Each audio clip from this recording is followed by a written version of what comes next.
All I know is I just need her. All I know is you just need her. All I know is we just need her. All I know is you just need her.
Running back.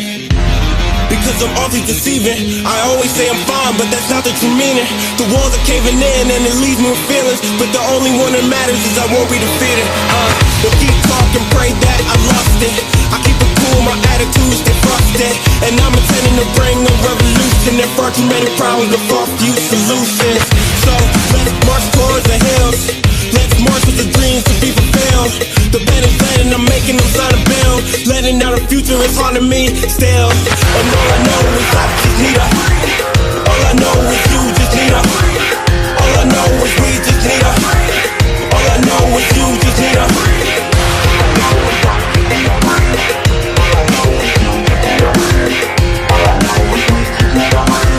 All I know is you just need her. All I know is I just need her. All I know is you just need her. All I know is we just need her. All I know is you just need her. All I know is I just need her. All I know is you just need her. All I know is we just need her. All I know is you just need her.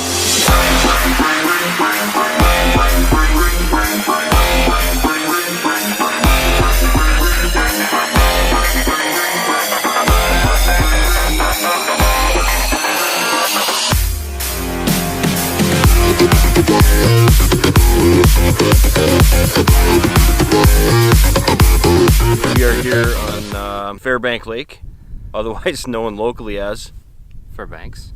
Fairbanks. Why is it called Fairbanks locally when it's actually called Fairbank?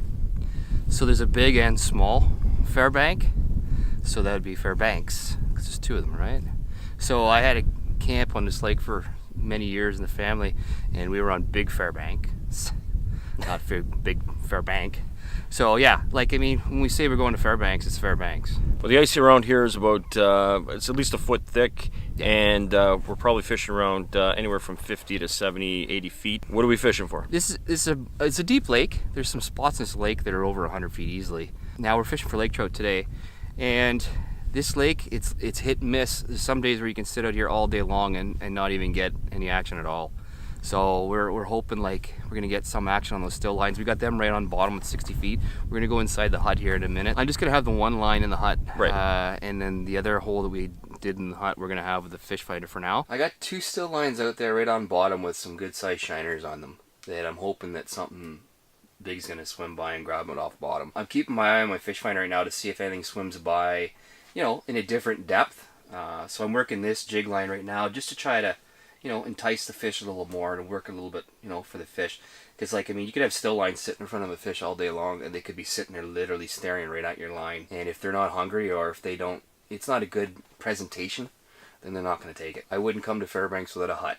I've fished this lake many times, and the wind, even though, like, I mean, in town it's nice, and people that understand that, like, when you come out on the lake, you're not in the city anymore. The wind will pick up along here and it'll come through that middle of that lake, and if you're not in a hut to get out of the wind, yeah, it can get cold on you quick. Take your fish scoop, boys. Sharpie it, okay? Measure the ice. Go down inside the hole. This is your edge. It'll tell you exactly the depth of the ice, okay? It's really simple. Anybody can do it. Just put a tape measure along it, mark it with a Sharpie. Not only that, if you catch a fish, it's a real quick measurement. You can lay your fish down, fit in the snout. You can tell exactly what you got for inches. You come out here, you try your best, you jig away. Hope for the best. Yeah, like, I mean, it's reality. So that's why getting outside and exploring and adventuring in the outdoors in different ways, that part of it's so important, because the payoff isn't necessarily what's at the end of the rainbow, so to speak.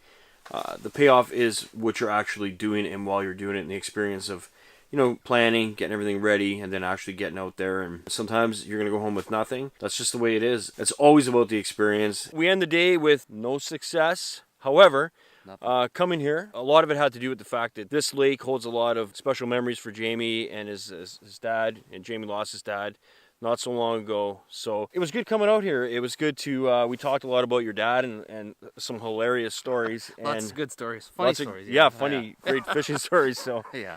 Anyways, it was a lot of fun. But we had hoped that maybe this would have been the time we landed the big one. So I've been fishing here for 40 years and things haven't changed.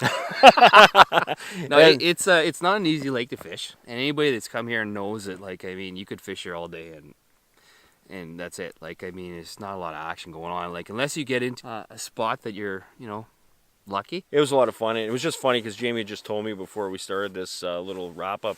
It holds a special place in my heart, and it's not because of the fishing. Yeah, that's right. So, yeah. You know what? Whatever. Again, like I mentioned earlier, it's all about the adventure. Subscribe if you haven't. We'd appreciate it. Watch the videos. Give us a big like if you like it. Give us a dislike if you don't like it.